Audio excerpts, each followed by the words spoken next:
Welcome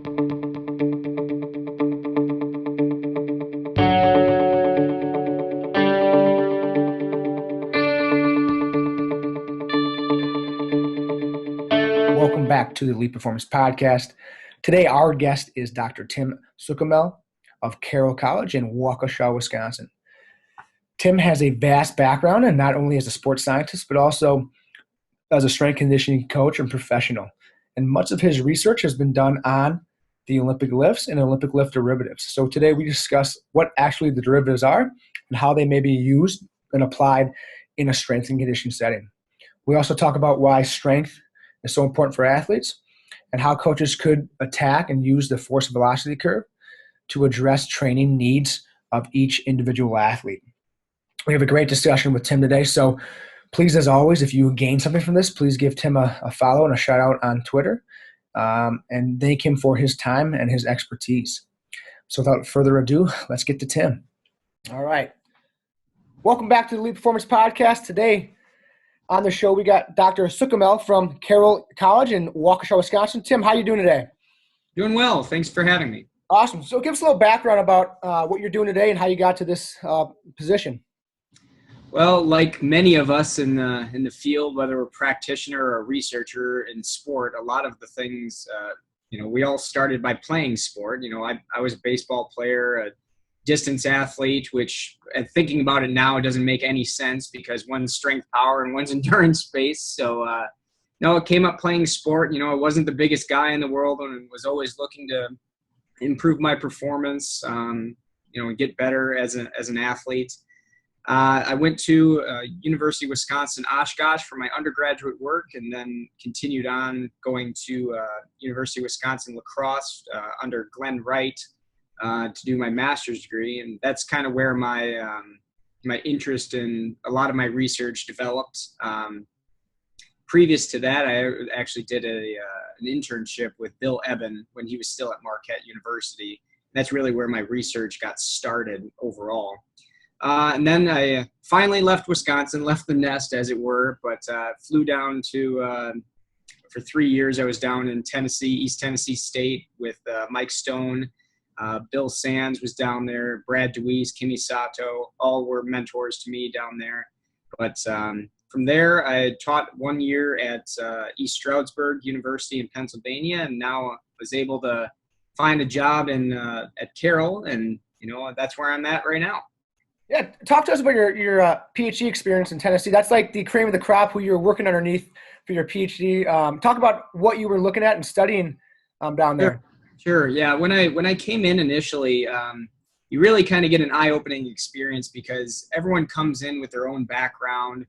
Some people have taught already. Some people are, not older students, but they had previous practitioner experience. But the program at East Tennessee State is just really unique in the sense that day one, you come in and you get assigned to a Division I athletic team. So I was assigned to the baseball team. I was working with people like Chris Bailey, and Kimi Sato was one of our advisors. Brad DeWeese was one of our advisors. So the way it worked is that we functioned as a sports scientist and strength coach for that team. So in addition to our daily responsibilities for the strength and conditioning aspect, we also had the sports science aspect where we had to schedule their testing, and we had them test 3 to 4 times a year depending on the team, and actually more depending on some teams. Some teams came in on a weekly basis to do certain things, but it was a really, and mix that with top-notch classes with Mike Stone and everyone else in terms of the physiology side, performance side, everything. And I think it's just a fantastic experience in terms of a mixture of both practical work and the actual science behind it. And the thing that made it unique is that it was solely focused on sport versus exercise. And Doc Stone will be the first one to tell you that there is a huge difference between exercise and sports science. Yeah, that sounds like an awesome environment to be a part of. So much of your research has been done on the Olympic lifts and Olympic lift derivatives. Let's just start by maybe some of the listeners don't know what a derivative is. So what's an Olympic lift derivative? Sure. I think the first thing we need to start with is actually defining what the Olympic lifts are for those that may not even know. So, within the actual sport of weightlifting itself, we have two different competitive lifts. We have the snatch, and then we have the clean and jerk. So, what I define a Olympic lift derivative as is you omit part of the full lift. So, the way that they say clean, you know, what other people may consider it as is a clean is known as a squat clean, where you catch it in a bottom position, still racking across the shoulders and everything. And the snatch the same way. It is a full clean, but most of the time it gets kind of confused with us in just the practical world now, where we call a power clean people say a clean, but so a derivative, you are omitting part of the full lift. So if I say a power clean is a weightlifting catching derivative. So you're catching in a higher position, but still performing the movement itself. So two different derivatives that we have. We have catching derivatives where you still perform a catch phase, and then you have a pulling derivative where you omit the catch phase. So for lack of a better term, simplifying it farther, where there's one aspect or another aspect that you don't have to perform. So I guess your examples of pulling derivatives would be, like a clean pull or snatch pull from the floor, from the knee, from the mid-thigh position. You could include a jump shrug, a high pull, something like that. But catching derivatives, you could do a mid-thigh clean and snatch, a counter movement clean and snatch, but also from the knee, from the floor, just catching in a higher position. So what are some of the derivatives that you've looked at, and what have you found in comparison to the full variations of Olympic lifts? Ooh, dense question. Yes, Okay. very dense. So me personally, I've looked at many of them. So whether it's the clean, we looked at jump shrug, high pull, mid-thigh pull. We've looked at pulls from the floor, from the knee, mid-thigh clean and snatch. My thesis at lacrosse was actually focused on comparing the jump shrug, the high pull, and the hang power clean. So all of which started from a mid-thigh position, performed a counter movement, and then you either jumped as high as possible, raised the bar up to chest level, or actually performed the catch in a power position. So what we ended up finding with all of that is the pulls actually produced a higher force, velocity, power, rate of force development, work, impulse, whatever you want, compared to the catching derivative. Now, if you're going to rank them in terms of the three that I looked at, it was the jump shrug was always producing the highest magnitudes, followed by the high pull, followed by the hang power clean. And I think the interesting aspect of it is that I think it comes down to the intent of the movement. So how do you finish a hang power clean? You catch it. So how do you finish a pull? You extend the whole way. Now, a jump shrug is unique because the actual cue is to jump as high as possible off the ground.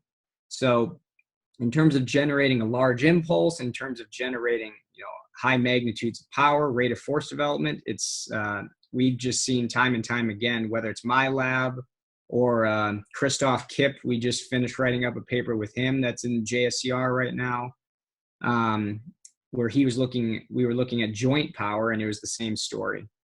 Is this with matched loads as well? So the way that we did it was that we had them perform a hang power clean 1RM, and then we used the same loads. So whether it's 30, 45, 65, 80% of the 1RM hang power clean, and we matched those across the entire way. Now, some people will say that you may be able to do a 1RM high pull more than you can do this, or 1RM jump shrug. Well, I would counter that in saying that more often than not, you're going to program these other exercises off of a catching derivative, number one. And two, it may not be appropriate to do a 1RM high pull, because then you get the guys that are going to throw up the weight but dip down to get, it got to my chest, and then the jump shrug, it's kind of like, where does it stop? Because I can get off the ground with 150%, but it's going to look ugly. Yeah.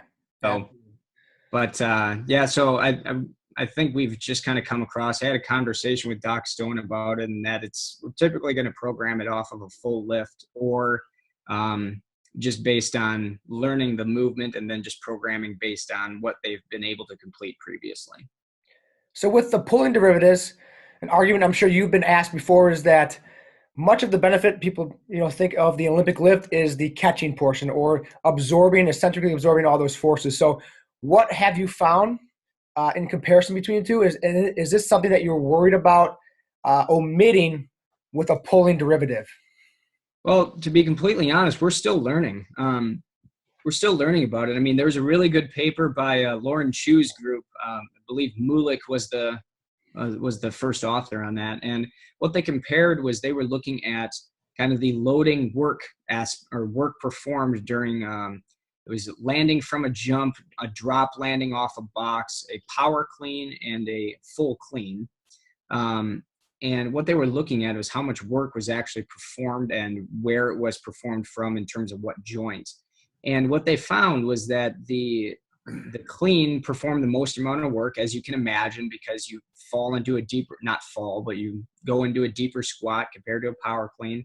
But what they found is that the Olympic movements, whether it's a power clean or a clean, can be used to kind of train that loading or landing aspect. And, I was curious beyond that to see, well, what do pulls do in comparative to a catching movement? So there have been, there's a project I was the first author on. Paul Comfort was another first author, and one we haven't written up yet. But what we've found is that whether it's the jump shrug, high pull, I believe we looked at a mid-thigh pull, pull from the knee, and comparing those with catching movements, we have seen that the catching movements either complete just the same amount of work or actually more work when it comes to the catching aspect. So if people are worried about load absorption and not performing a catch phase, I would counter that and say you may actually be able to perform just as much work or more work, and actually have greater load absorption with a pulling movement. And I think it's kind of lost because we always think of the concentric phase, and actually the following the pull phase is just as important, because a huge emphasis is on eccentric strength right now. And I think it's something else that we're kind of looking into. So we have two papers in JSER ahead of print right now. Myself, Paul Comfort, and Jason Lake. And I'm working on another one with Christoph Kipp, where we were looking at the joint work performed, hip, knees, and ankles. And same story, jump shrug compared to the hang power clean at 3 different loads, same story, greater amount of work, loading duration similar, mean force during that is just as high. So or higher for that matter. So it's really just a matter of what you're training and when. And I think the other thing to kind of consider about this loading aspect is by no means am I saying don't perform a catch phase. I just want to make that clear. By no means am I saying that, but people need to know that the pulling derivatives, you can get as much benefit from them or more benefit if you include them. Now, we can talk about it later on. I think looking at the questions you sent me, I think we will. But in terms of implementing them, there's a sequence that you can do this with, that you can implement a combination of both pulls and catches to reach your goals, whatever phase you're trying to train at the time. Well, yeah, let's touch about that right now. But obviously, as your practice as a coach and also as a researcher, what would you say is, off the top of your head, would be a good transition in terms of implementing or teaching the Olympic lifts? So anytime I'm going to teach someone how to do any of the Olympic lifts, I start at the point where I feel like it's the most important. So what's the most important aspect of the movement? The pull itself, the second pull. So I will always start someone at a mid-thigh position. And then I will gradually work them down to performing a kind of the double knee bend aspect. So we'll start at the mid thigh, go down to the knee, come back, because the transition phase is sometimes where people fall apart, where they're good off the floor, but getting to the actual mid thigh, not pulling too early, that whole aspect. And then I guess from there, it's really just a matter of where you want to go, because you can go up and perform from the mid thigh, do a mid thigh power clean.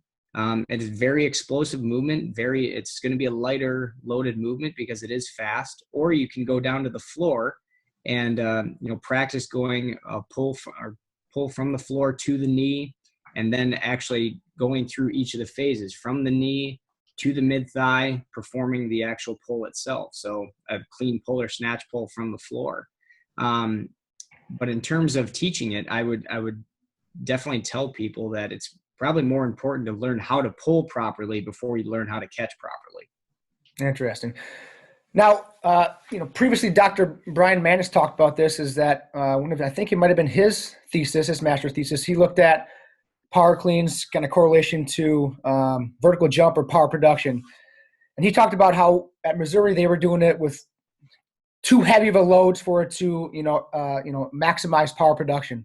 So where are Olympic lifts on the force velocity curve, and what percentages of maxes are kind of maximized in terms of peak power, rate of force development, that kind of stuff? Well, and again, it's going to be unique to the lift. And that's one of the things that we fall into with this term optimal load. I would actually caution people in terms of using that term, because I would say that there is an optimal loading range, because there may be, and depending on what movement you're using, I mean, you can use a mid thigh pull all the way down to about 40%, I think is what Paul Comfort looked at. And that's what maximized that power of a power clean.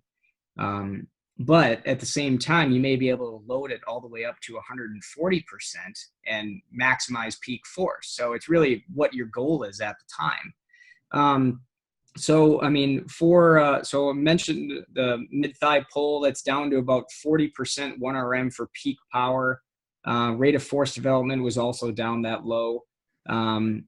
For a clean pull or snatch pull off the floor, I think this goes back into the Russian weightlifting stuff. It's about 90% of a full lift is what has been seen. I believe that was Frolov and Roman, but some things I can only read if they're translated, honestly.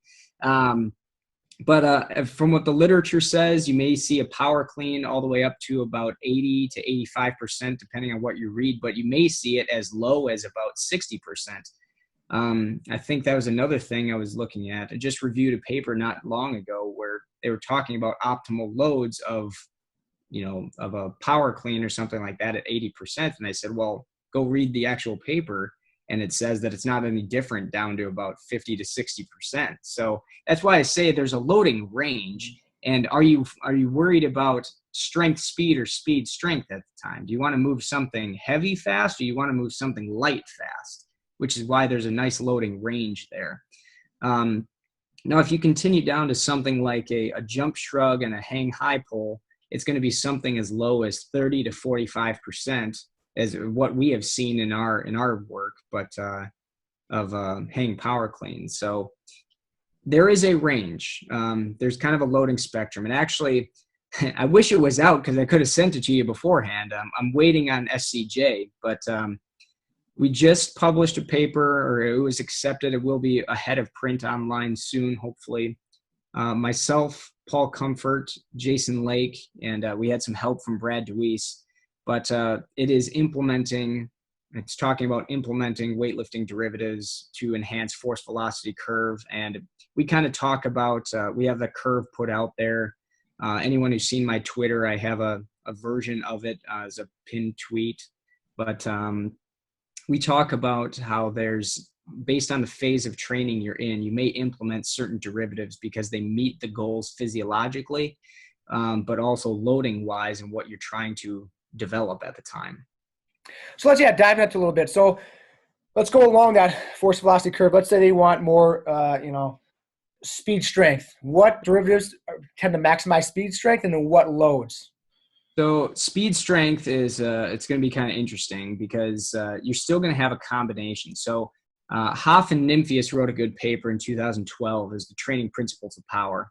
And they were talking about combination loading. So the idea is that you are training both the high force side and the high velocity side of the power curve, as they call it, surfing the curve, if you will. So the speed strength aspect, you may be only performing volumes of about, I mean, this is coming down to a taper basically. You may only be performing volumes of about 4x2, 3x2, 2x2, depending on what you're trying to do. But in terms of the actual loading itself, this is where your peak loading ranges that we were just talking about are going to be. So you may have something for a jump shrug down to 30% to maximize the power, but you may be lifting heavier loads with a power clean upwards to about 80%. So you're training a high load power and a low load power to maximize the entire power adaptation. And how about same kind of question for, say, strength speed now? Okay, so strength loads. Yeah, so strength speed, it's going to be the characteristic is trying to develop high load power for strength speed. So depending on the exercises, you may be using something like a mid-thigh pull, something heavier, but also mixing it with a combination of like a mid-thigh clean, which is still faster, but it's going to be heavier than something like a jump shrug. So in terms of percentage of a power clean, you know what? It's gonna vary based on the individual. But for the mid thigh clean, we know that it's going to be loaded lighter compared to a power clean from the knee. So if I was going to say a percentage of a full lift, it probably could be somewhere like 50%. Okay. Now, when dealing with athletes and implementing the Olympic lifts and derivatives for athletes, do you have a tendency to be more towards the hang or knee positioning or from the floor? I like to use a combination, honestly, because the other thing that you're trying to do is anytime you pull something off of whether you're going to perform a catch or not, anytime you pull something off of the floor or off of a block, for example, you're actually training a different characteristic than you are if you're performing it from the hang. So what I mean by that is you have to overcome that initial inertia of the bar not moving. So what I mean by that is if I was going to perform a mid-thigh pull holding onto it or just from the hang position versus off like squat rack safety bars, you may actually be developing a greater rate of force development if you perform it off the bars compared to from a hang. I say that because you are already producing a given amount of force holding on to it. Yeah. So going along with that, I like to use a combination, especially with the progression that we're going to have them go through. So if we're training more of a strength characteristic, we may be performing more off of off the floor. So they actually have to develop that rate of force development characteristic, but also we're using heavier loads. So we want to be able to have it land on something and maybe not absorb it as much. I mean, we will, but we won't at the same time. So absolutely. Now, when you see how coaches implement the Olympic lifts, is there any kind of general statements that you like to recommend or mistakes you see coaches making when trying to implement the Olympic lifts? I mean, the frequent thing that I see is that I feel like the athletes get overloaded way too much. I mean, how often do we see someone perform a clean or a snatch where their feet go super wide? I think you've heard the term starfishing before, where you get 1 foot going forward, 1 foot going back. And I know it is a split clean, but there is such thing as a split clean. But some of the positions that they get in for catching a movement are just, for lack of a better term, ugly. I use an example all the time where I'll throw up a picture on the board and I said, in what world is this a sport-specific position? I said, if this is a football lineman, he's going to get run over. If we're talking about absorbing loads and everything too.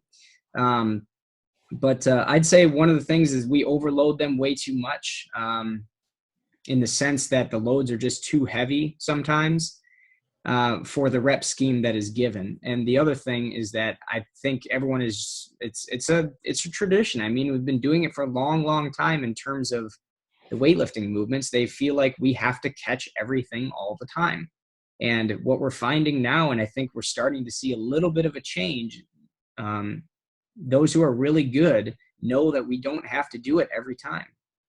And we know that there's a time to go light and there's a time to go heavy, depending on what we're trying to develop. So I think it's just a combination of too heavy of loads on catching movements, in which we end up shorting the pulls and they not getting the full benefit, and then just the lack of use of the pulls, whether it's a pull from the floor or something all the way like a high pull or a jump shrug on the lighter end. So I just think that I think we'll see a trend here in the future where we'll start to see more polls being implemented, just because we know more about them.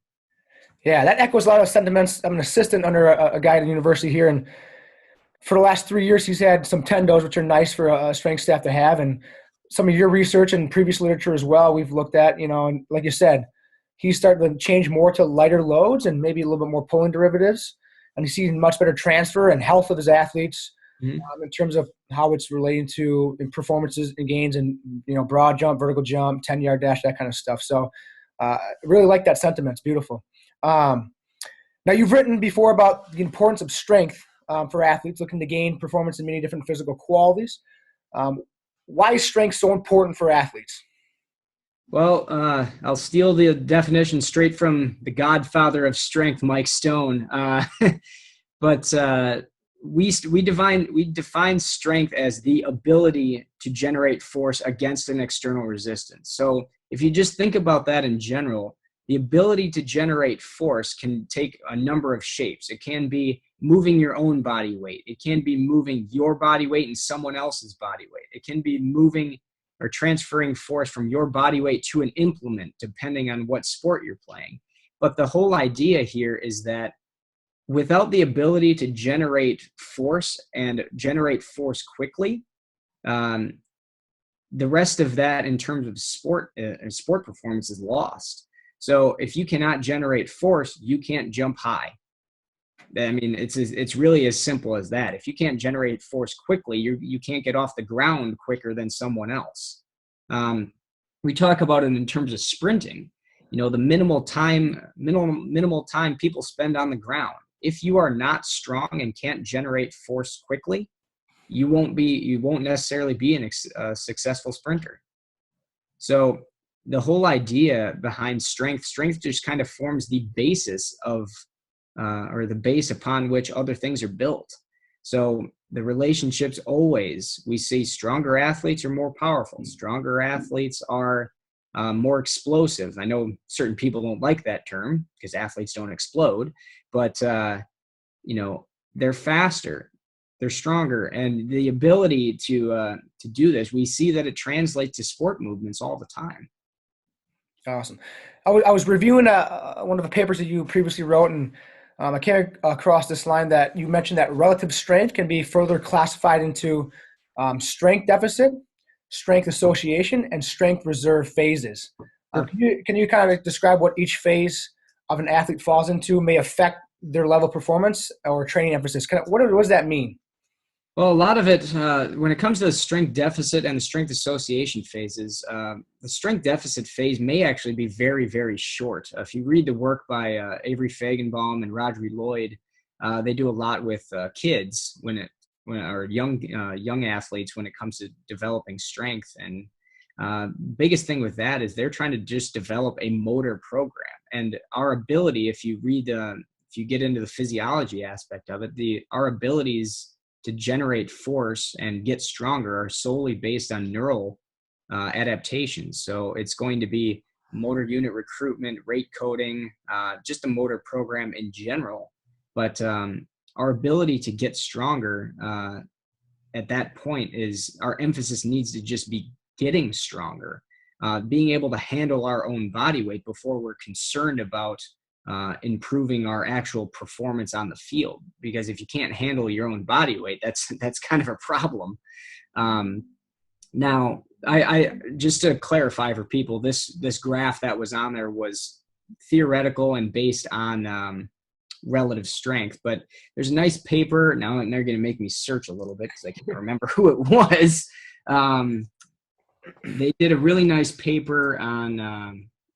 Did a really nice paper on getting kids stronger with different sports. And let me see where it is right here. Kiner. Okay.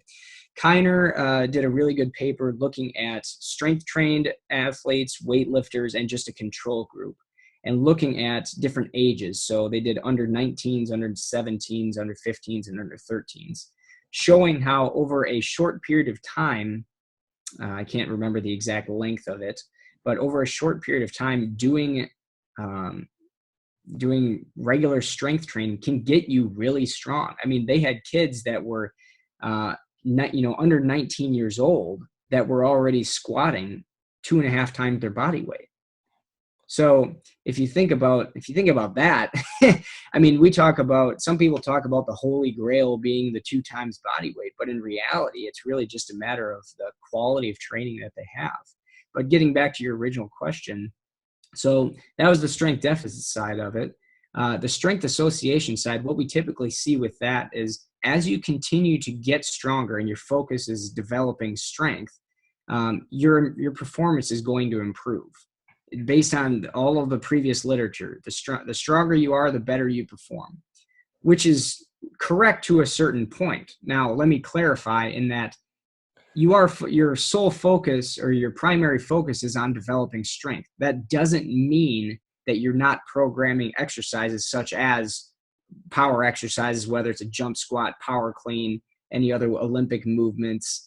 It doesn't mean you're not performing them. There's just less of an emphasis on them.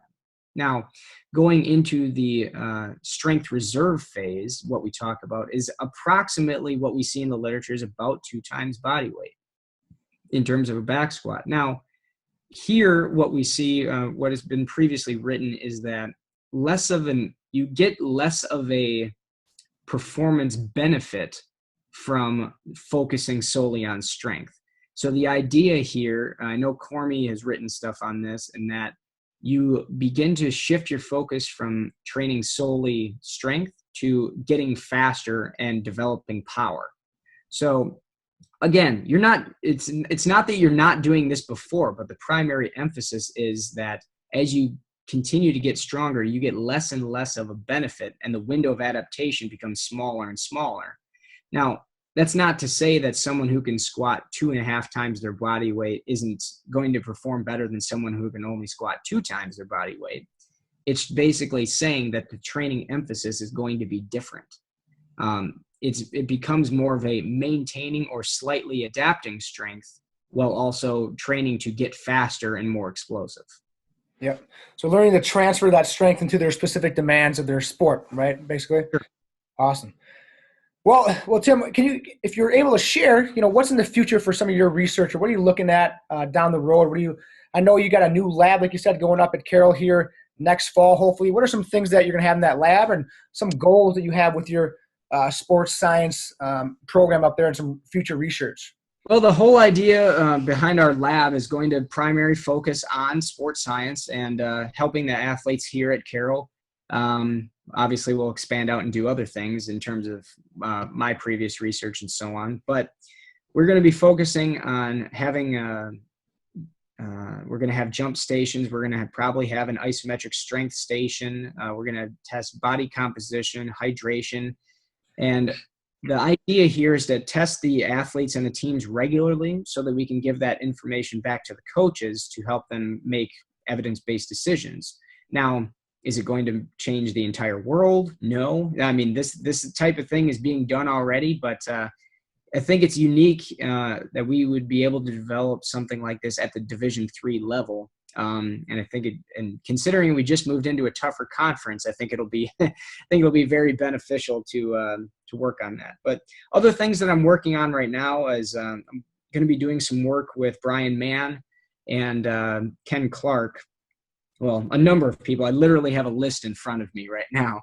But Ken Clark, we're going to be doing some force velocity profiling in terms of some different jump characteristics, different loads. Brian Mann and I are looking at some previous data that we have in terms of reactive strength index. And so if people enjoyed part one of I say part one because there is a part two, of the strength review article, we're actually working on a part two right now, and that would be myself, Sophia Nymphius, Dr. Stone, and other co-authors that are going to be contributing to that. But the big one is working with Paul Comfort. Starting next fall, the idea would be to perform another follow-up training study, and we're working on that right now. Thankfully, we were able to secure an NSCA grant to do a training study comparing catching versus not catching movements over the course of 8 weeks. And starting in the fall, we're going to be doing another follow-up study with that, using track athletes as well as football athletes. So we'll see what that brings, but there's a lot of things that I'm ready to get going on. So chomping at the bit. Now that I have a semester under my belt, it'll be a lot easier. Yeah, it sounds like a great environment you have there, that you get to actually work with the teams and the athletic population rather. One thing I talk to my interns all the time is that when reading literature is that oftentimes the population used, or the subjects used, are untrained novices or kind of like exercise science students rather than actual athletic population. So being able to work with that population has got to be great for you, and kind of the transfer you can use to coaches, or coaches can apply from your research. That's the biggest thing that we can ask for, is just the availability of athletes. Unfortunately, we're not as blessed as places such as Australia and the UK. I give them grief all the time. They're like, "Hey, we'll just use rugby athletes." So, well, it'd be nice, but yeah, absolutely. But, no, very, very thankful for the opportunity here at Carroll, and looking forward to everything that it'll bring. Excellent. All right, let's wrap up here for these last kind of 3 questions. So, Tim, can you give us 3 books that have had a big influence on your career? Sure. I'm going to give you 2 Doc Stone books that I think have changed my outlook on a lot of things. It's Doc Stone's Weight Training, A Scientific Approach, that was written with O'Brien. That was I don't know if there was a newer edition, but I know 1987 was that book. And the other one was the Principles and Practice of Resistance Training, and that was Dr. Stone, his wife Meg Stone, and Bill Sands. And then the other one that I'll give you that I frequently go back and look at is you got to remember. It is the Strength and Power in Sport. And I would highly recommend anyone who's interested in strength and power to look into all 3 of these texts. But the Strength and Power in Sport, I believe it was edited by Comey, is a fantastic read. Awesome. I know you said off air that you kind of took the most time with this next question. So if you could bring any 3 people to dinner, dead or alive, who would they be? I would have to, if considering what we've been talking about the entire time, I'd have to go to dinner with Yuri Verkhoshansky, Keijo Hakkinen, and Per Agard. That would be a nerdy dinner, huh? That'd be a fun one, though. A nerdy dinner, but I think I'd love every minute of it. You got the practical side, you got the science, the science side of it. I'd take all of that in. I'd just be sitting there the entire time, just like, oh my God, these guys are awesome. Yeah, that'd be awesome. Awesome. Well, Tim, this has been great. Hey, where can people follow you, or find more information about you on social media, or et cetera? Sure. My Twitter handle that I use is @Dr. T Suchomel. And that's where I probably spend more of my time than anywhere else. But that's social media, just to clarify. Yep. But other things, you can see all my research out on ResearchGate. I have my own page on that. But no other blogs or anything like that. So either Twitter or ResearchGate. And if anyone's interested in getting any of my work that's not on there, please feel free to contact me, and I'd be happy to get it to you. Awesome, Tim. Well, this has been great. I really appreciate you taking the time and sharing us with such great information about your previous work and future work as well. Looking forward to all that you have coming out here in the next couple of years. That'll be high level stuff. Well, we try. I appreciate it, though. Thanks. Yes, thanks, Tim. Join me in thanking Tim today for this great discussion on the Olympic lifts and its derivatives and a number of other factors of sports performance for athletes. Tim, did a great job of sharing much of his background and research, and also really excited for what the future holds for Tim and his future projects with many other great practitioners across the world. It's going to be a fun next couple of years following Tim and his research and how that applies to strength and conditioning.